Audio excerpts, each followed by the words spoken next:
Hello dear students. तो last lecture के अंदर आप लोगों ने समझा था हमारी 3 डेफिनेशंस को, ठीक है। एक तो थी सेकंड की डेफिनेशन, ठीक है, 1 किलोग्राम की डेफिनेशन और 1 मीटर की डेफिनेशन। ये 3 डेफिनेशंस हमने लास्ट वीडियो के अंदर, लास्ट लेक्चर के अंदर हमने डिस्कस की थी। अब हमारी नेक्स्ट जो डेफिनेशन है दैट इज़ ऑफ केल्विन, वो हम डिस्कस करेंगे यहाँ पे। तो केल्विन किसका यूनिट होता है? ये टेम्परेचर का यूनिट होता है।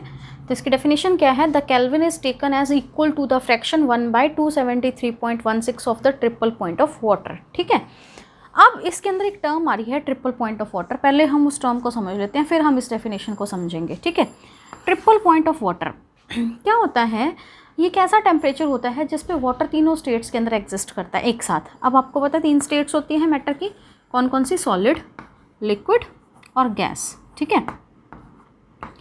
अगर हम वाटर की तीनों स्टेट्स देखें तो वाटर सॉलिड स्टेट में एज आइस एग्जिस्ट करता है, लिक्विड स्टेट में एज वाटर, ठीक है, एग्जिस्ट करता है, और हमारे पास गैस स्टेट में एज वाटर वेपर एग्जिस्ट करता है, ठीक है।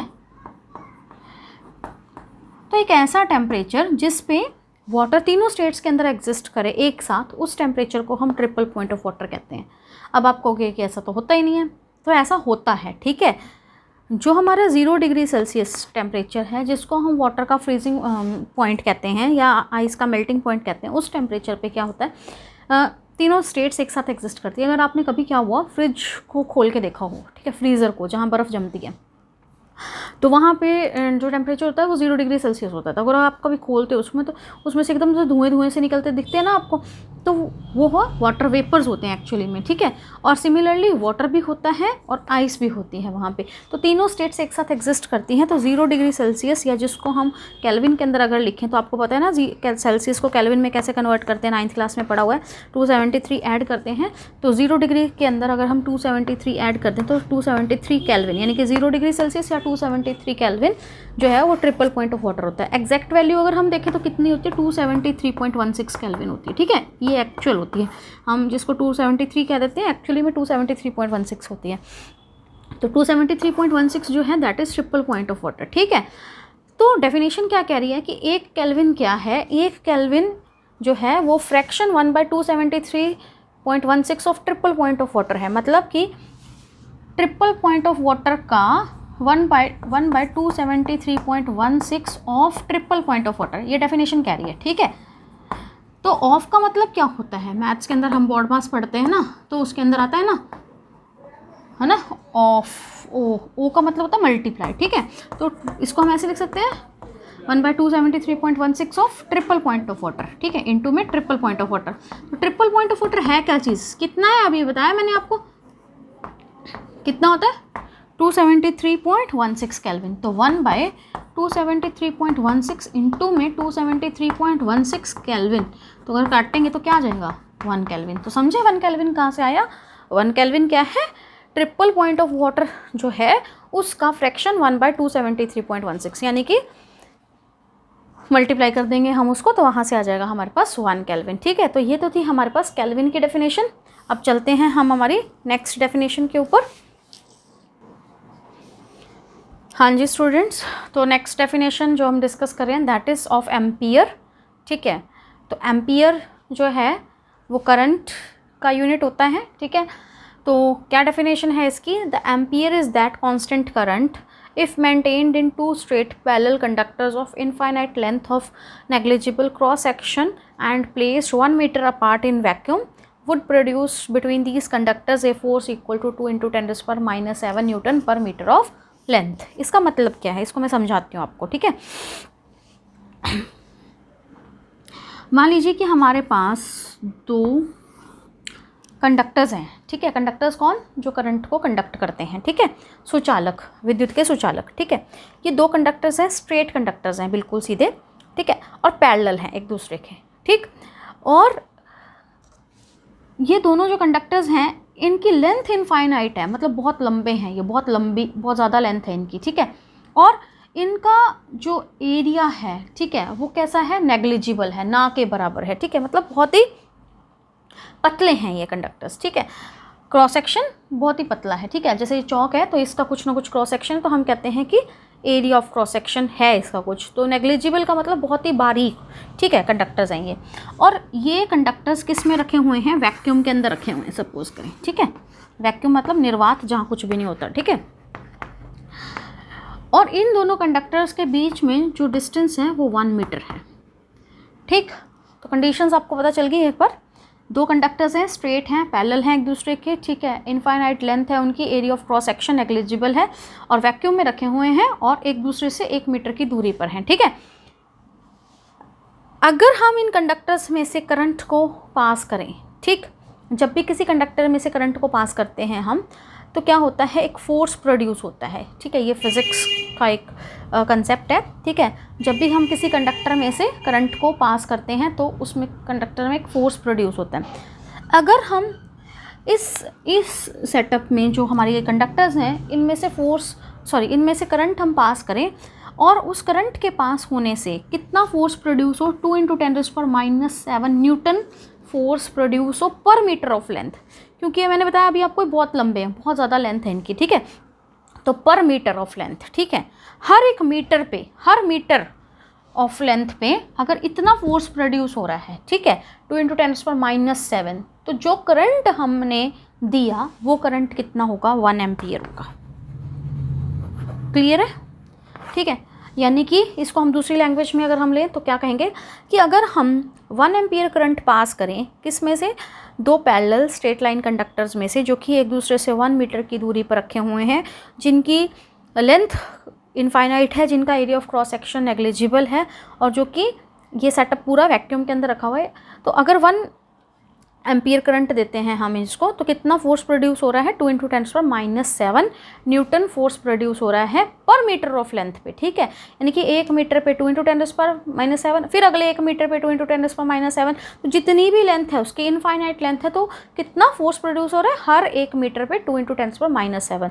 तो इतना फोर्स प्रोड्यूस होने के लिए जितना करंट देना पड़ेगा उसको हम 1 एम्पियर कहेंगे। क्लियर हो गया होगा 1 एम्पियर किसको बोलते हैं हम, ठीक है।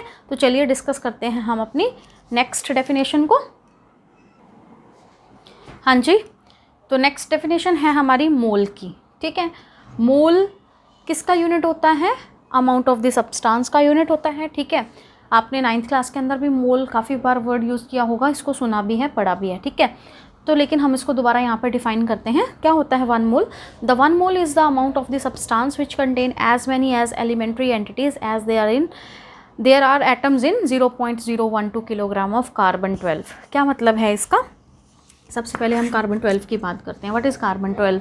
ठीक है, जो कार्बन होता है आपको पता है कि उसका जो नंबर होता है वो 6 होता है, ठीक है, ऐसे लिखते थे हम, ठीक है। तो ये उसका एटॉमिक नंबर है, यानी कि उसकी परमाणु संख्या है, और उसका जो द्रव्यमान होता है वो कितना होता है? 12, ऐसे लिखते हैं, जो उसका मास नंबर होता है, ठीक है। अब एक कार्बन 12 होता है और एक कार्बन 13 भी होता है, ठीक है। ऐसा कार्बन भी होता है जिसका मास नंबर 13 होता है, एक कार्बन 14 भी होता है, ठीक है। तो यहाँ पर हम जिसकी बात कर रहे हैं वो कार्बन 12 की बात कर रहे हैं। कहता कि 0.012 किलोग्राम अगर हम कार्बन 12 ले लें, ठीक है, तो उसके अंदर जितने एटम्स होंगे उन एटम्स को हम 1 मोल कहेंगे, ठीक है। अब ये 0.012 किलोग्राम क्या है? अगर हम इसको ग्राम्स में लिखें तो कितना ग्राम है? 12 ग्राम, ठीक है। कन्वर्ट कर लेना है इसको, ठीक है, कन्वर्ट करना आता है आपको किलोग्राम टू ग्राम्स, ठीक है। तो 12 ग्राम कार्बन 12 अगर हम लें तो उसके अंदर जितने एटम्स होंगे उसको हम क्या कहेंगे? 1 मोल कहेंगे। और कितने एटम्स होते हैं? 6.022 × 10⁻23 एटम्स होते हैं, ठीक है। इसी को हम 1 मोल कहते हैं ना। तो आपने अभी ये चीज़ नहीं यहाँ पे मेंशन करनी, जब हम डेफिनेशन लिखेंगे तो ये चीज़ हमें यहाँ पे मेंशन नहीं करनी, ये सही है हालांकि, लेकिन इसको आपने मेंशन नहीं करना, मतलब, ठीक है। तो हम लिखते कैसे हैं कि 1 mole is the amount of the substance which contains as many as elementary entities as there are atoms in 0.012 gram of carbon 12। मतलब 0.012 किलोग्राम मतलब 12 ग्राम कार्बन के अंदर, हमें ग्राम भी नहीं लिखना, याद रखना 0.012 किलोग्राम लिखेंगे, क्योंकि हम जो मास की यूनिट लेते हैं ऐसा यूनिट वो किलोग्राम होते हैं, इसलिए हम किलोग्राम के अंदर लिख रहे हैं। तो 0.012 किलोग्राम ऑफ कार्बन 12 के अंदर जितने एटम्स होंगे उसको हम 1 मोल कहते हैं, ठीक है, किसी भी चीज़ के। अब मान लीजिए मेरे पास इतनी पेंसिल्स हैं, ठीक है, अब आपको पता ना 12 ग्राम किसके बराबर, 12 ग्राम के अंदर जो एटम कितने होते हैं, इतने होते हैं। अगर मेरे पास सपोज इतनी पेंसिल्स हैं तो मैं कहूँगी कि मेरे पास 1 मोल पेंसिल है। कोई भी चीज़ अगर वो इतनी है, ठीक है, तो हम कहेंगे कि वो 1 मोल है, ठीक है। इतने डस्टर हैं सपोज़, ठीक है, तो 1 मोल डस्टर हो गए। इतने चौक हैं तो सपोज़ कहेंगे 1 मोल चौक हो गए, ठीक है। तो 1 मोल क्या है कि कार्बन 12 के अंदर, कार्बन 12 के 0.012 किलोग्राम के अंदर जितने एटम्स प्रेजेंट है वो क्या कहलाते हैं, मोल, 1 मोल कहलाते हैं। क्लियर हो गया मोल भी। तो अब हम लास्ट डेफिनेशन डिस्कस करते हैं। ल्यूमिनस इंटेंसिटी का जो यूनिट होता है कैंडेला, अभी हम वो पढ़ते हैं, ठीक है। हाँ जी डियर स्टूडेंट्स, तो चलिए डिस्कस करते हैं हम अपनी नेक्स्ट डेफिनेशन को, दैट इज़ कैंडेला। तो कैंडेला जो है वो किसका यूनिट होता है, ल्यूमिनस इंटेंसिटी का यूनिट होता है। इसकी डेफिनेशन को रीड आउट कर लेते हैं पहले। The candela is the luminous intensity in a given direction of a source that emits monochromatic radiations of frequency 540 × 10⁻12 hertz and that has a radiant intensity in that direction of 1/683 watt per steradian. बड़ी अजीब सी definition है इसकी, ठीक है। थोड़ा सा अलग अलग करके पढ़ेंगे, इसके हिस्सों को अलग अलग करके पढ़ेंगे, फिर इसको हम जोड़ देंगे, इकट्ठा कर देंगे, ठीक है। तो वैसे एक्चुअली में कैंडेला अगर देखा जाए तो जो वर्ड आया है वो कहाँ से आया है, कैंडल से आया है, ठीक है। डेफिनेशन हम बाद में पढ़ते हैं अभी, ठीक है। कैंडल से आया है। एक्चुअली में जब स्टार्टिंग में कैंडेला की डेफिनेशन दी गई थी तो क्या कहा गया था कि एक कैंडल की जो चमक है, द ल्यूमिनस इंटेंसिटी क्या होती है, एक्चुअली में चमक होती है, ठीक है।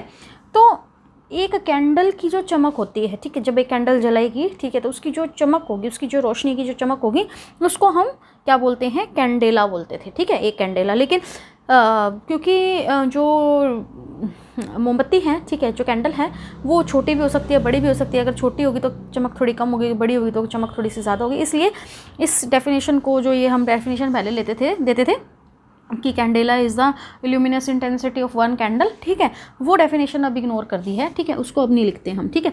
तो अब हम जो डेफिनेशन यूज़ करते हैं दैट इज़ दिस वन, ठीक है। तो अब हम इसके अंदर काफ़ी सारे हिस्से हैं, पॉइंट्स हैं इसके, उसको हम अलग अलग करके पढ़ेंगे पहले, ठीक है।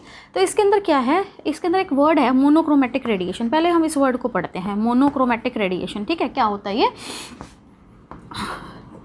देखिए, जो सन है, ठीक है, sun is the source of energy, sun से ही सारी किरणें आ रही हैं। तो जो सन से किरणें आ रही हैं वो सारी की सारी, वो सन कैसी किरणों को छोड़ रहा है, पॉलीक्रोमेटिक रेडिएशंस को छोड़ रहा है। एक्चुअली में वर्ड मोनो का मतलब होता है 1, क्रोमेटिक का मतलब होता है क्रोमा, क्रोमा से आया वर्ड ये, क्रोमा का मतलब होता है कलर, ठीक है, 1 कलर, ठीक। क्या मतलब इसका, जो सन से निकलने वाली किरणें हैं, ठीक है, सन से काफ़ी सारी तरह की किरणें निकलती हैं, जैसे आपने सुना होगा अल्ट्रावायलेट किरणें निकलती हैं, इंफ्रारेड किरणें निकलती हैं। तो सन से जो रेडिएशंस निकल रही हैं, उन सभी रेडिएशंस, बहुत सारी रेडिएशंस निकली हैं, अलग अलग वेवलेंथ की रेडिएशन निकल रही है। वेवलेंथ अलग है तो इसका मतलब फ्रीक्वेंसी भी अलग अलग है, ठीक है। तो सन से जो निकलने वाली रेडिएशंस हैं वो कैसी हैं, पॉलीक्रोमेटिक रेडिएशन हम उनको बोलते हैं, ठीक है। Polychromatic, poly means many, chromatic means colour.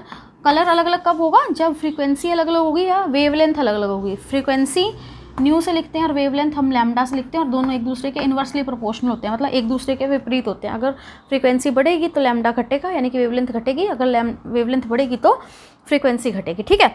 अब मोनोक्रोमेटिक किरणें कौन सी होती हैं, ऐसी किरणें जिनके अंदर एक ही तरह की फ्रीक्वेंसी की रेडिएशन हो, मतलब जिनकी फ्रीक्वेंसी एक जैसी हो, ठीक है, और या फिर जिसकी वेवलेंथ एक जैसी हो, ठीक है, उन किरणों को हम मोनोक्रोमेटिक रेडिएशन बोलते हैं। जैसे ट्यूबलाइट लगी हुई है, तो ट्यूबलाइट क्या करती है, इसमें से जो किरणें निकल रही हैं वो अलग अलग वेवलेंथ की निकल रही हैं। अगर हम इसके आगे कोई फिल्टर लगा दें, ठीक है, इतना सिंपल नहीं है, हालांकि एक्सपेरिमेंटल होता है ये, ठीक है, निकल का हम फिल्टर लगाते हैं, तो वो उससे क्या होता है कि एक पर्टिकुलर टाइप की वेवलेंथ ही निकलती हैं, उन एक पर्टिकुलर वेवलेंथ की ही किरणें निकलती हैं, उन किरणों को हम मोनोक्रोमेटिक रेडिएशंस कहते हैं, ठीक है।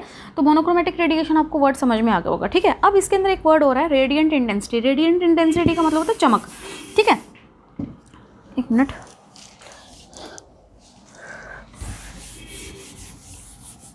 हाँ जी, रेडिएंट इंटेंसिटी वर्ड का मतलब होता है चमक, ठीक है। एक वर्ड है यहाँ पे स्टेरेडियन, ठीक है, जो बच्चों को ज़्यादातर समझ में नहीं आता क्या होता है स्टेरेडियन। स्टेरेडियन जो है वो यूनिट होता है सॉलिड एंगल का, ठीक। अब सॉलिड एंगल क्या होता है, देखिए ऐसा देख लीजिए आप, ठीक है, ये इस तरीके का कोई सिस्टम है। आइसक्रीम कोन देख लीजिए आप, अपने दिमाग में आइसक्रीम कोन की पिक्चर बनाइए, ठीक है, आइसक्रीम कोन, ठीक। तो अगर इस कोन की लेंथ r है सपोज, ठीक है, और इसका जो एरिया है, ठीक है, ये r² है, ठीक। तो जो यहाँ पे एंगल बनेगा, इस एंगल को हम बोलेंगे स्टेरेडियन, 1 स्टेरेडियन। ठीक है, समझ में आ गया होगी आपको स्टेरेडियन हम किसको बोलते हैं। अगर किसी कोन की लेंथ आर है और उसके द्वारा एरिया जो है, ठीक है, वो उसका जो ऊपर अगर हम बेस लगाएं मान लीजिए, ठीक है, जैसे आइसक्रीम लगाई हुई है, अगर वो एरिया उसका आर स्क्वायर है तो जो एंगल सबटेंड किया जाएगा एट द सेंटर वो क्या होगा, 1 स्टेरेडियन होगा। ठीक है, तो 1 स्टेरेडियन आपको समझ में आ गया क्या होता है। ठीक है, अब यहाँ पे एक वर्ड है वॉट। वॉट तो पावर की यूनिट होती है। ठीक है, आपने सुना हुआ है इतने वॉट का बल्ब, इतने वॉट का बल्ब, आपने वॉट भी पता है आपको। ठीक है, क्या होता है। फिर अब इस डेफिनेशन को मैं जोड़ती हूँ, क्या है इसका मतलब। ठीक है, अब मान लीजिए कि हमारे पास कोई इस तरीके की चीज़ है, ठीक है, और यहाँ पर एक टॉर्च लगी हुई है, मतलब टॉर्च का बल्ब लगा हुआ है, एक बल्ब लगा हुआ है। ठीक है, और इस बल्ब से निकल रही हैं मोनोक्रोमेटिक रेडिएशंस। ठीक है, कैसी रेडिएशंस निकल रही हैं, मोनोक्रोमेटिक रेडिएशन, यानी कि जिनके अंदर एक ही तरह की वेवलेंथ है या एक ही तरह की फ्रीक्वेंसी है। और इन रेडिएशंस की जो फ्रीक्वेंसी है वो कितनी है, ये है 540 × 10⁻12 हर्ट्ज़। ठीक है, हर्ट्ज़ जो है फ्रीक्वेंसी के यूनिट्स होते हैं। तो यहाँ पे क्या है, एक हमने क्या लिया, एक ऐसी चीज़ ली जो कि 1 स्टेरेडियन का एंगल सबटेंड करती है, यानी कि ये चीज़ आर स्क्वायर है, ये आर है, ये एरिया आर स्क्वायर है, ये आर है। तो यहाँ पे 1 स्टेरेडियन का एंगल सबटेंड हो रहा है। यहाँ पे हमने क्या किया, कोई टॉर्च का बल्ब लगाया या कोई बल्ब लगाया, और उस बल्ब से कैसी किरणें निकल रही हैं, मोनोक्रोमेटिक रेडिएशंस निकल रही हैं। कितनी फ्रीक्वेंसी की, 540 × 10⁻12 हर्ट्ज़ की। ठीक है, और ये जो बल्ब है, ठीक है, इसकी पावर कितनी है, 1/683 वॉट। ठीक है, यानी कि बल्ब जैसे 1 वॉट का बल्ब होता है, 1 वॉट का भी नहीं है पूरा ये बल्ब, 1 वॉट का भी 683 पार्ट है। ठीक है, इतनी वॉट का यहाँ पे बल्ब लगाया हुआ है, और इस बल्ब के द्वारा मोनोक्रोमेटिक रेडिएशंस छोड़ी जा रही है। ठीक, और उस रेडिएशंस की फ्रीक्वेंसी कितनी है, 540 × 10⁻12 हर्ट्ज़, और इस डायरेक्शन में ये रोशनी निकल रही है। ठीक है, ये जो चमक है इस डायरेक्शन में एक पर्टिकुलर डायरेक्शन में निकल रही है। अगर मैं इस डायग्राम को ऐसे बना देती तो इस डायरेक्शन में हो जाती। समझ गए मेरी बात। तो जो ये चमक निकल रही है, जो ये किरणें निकल रही हैं, इनकी जो चमक है, ठीक है, उस चमक को हम कहेंगे 1 कैंडेला। ठीक है, तो 1 कैंडेला क्या होता है, 1 candela is a luminous intensity in a given direction, एक पर्टिकुलर डायरेक्शन के अंदर। ठीक है, जो निकलने वाली किरणें हैं उनकी चमक किससे निकल रही हैं, वो किरणें किसी ऐसे सोर्स से निकल रही हैं जो सोर्स मोनोक्रोमेटिक रेडिएशंस को छोड़ रहा हो। कितनी फ्रीक्वेंसी की मोनोक्रोमेटिक रेडिएशंस को छोड़ रहा हो, 540 × 10⁻12 हर्ट्ज़ की मोनोक्रोमेटिक किरणों को छोड़ रहा हो, और उसकी जो रेडिएट इंटेंसिटी है वो कितनी हो, 1/683 वॉट पर स्टेरेडियन, यानी कि पर स्टेरेडियन के पीछे जो ये बल्ब लगा हुआ है इसकी रेडिएंट इंटेंसिटी, मतलब इस बल्ब का जो पावर है वो कितना है, 1/683। तो जो किरणें निकल रही हैं उनकी जो चमक है उस चमक को हम कहेंगे 1 कैंडेला। ठीक है, तो मेरे ख्याल में 1 कैंडेला भी आपको क्लियर होगी। तो ये हमारी जो डेफिनेशंस हैं ये ख़त्म हो गई हैं। अब ऐसे बेस यूनिट्स की अब हम कुछ कन्वर्जन्स करेंगे। ठीक है, टेम्परेचर की कुछ कन्वर्जन्स करेंगे। मेजरमेंट हम टेम्परेचर का कैसे करते हैं, या मास का कैसे करते हैं, वॉल्यूम का कैसे करते हैं, वो हमारा नेक्स्ट टॉपिक है। अभी तक जितने भी लेक्चर्स आपने सुने हैं, जितने भी टॉपिक्स अभी तक हम कवर कर चुके हैं, उसमें यदि कोई भी प्रॉब्लम है तो आप ज़रूर पूछें। ठीक है, एंड अच्छा लगा हो तो दूसरों के साथ भी सब्सक्राइब करें, समझ में आ गया हो तो। ठीक है, और थैंक्स फॉर वॉचिंग। ओके।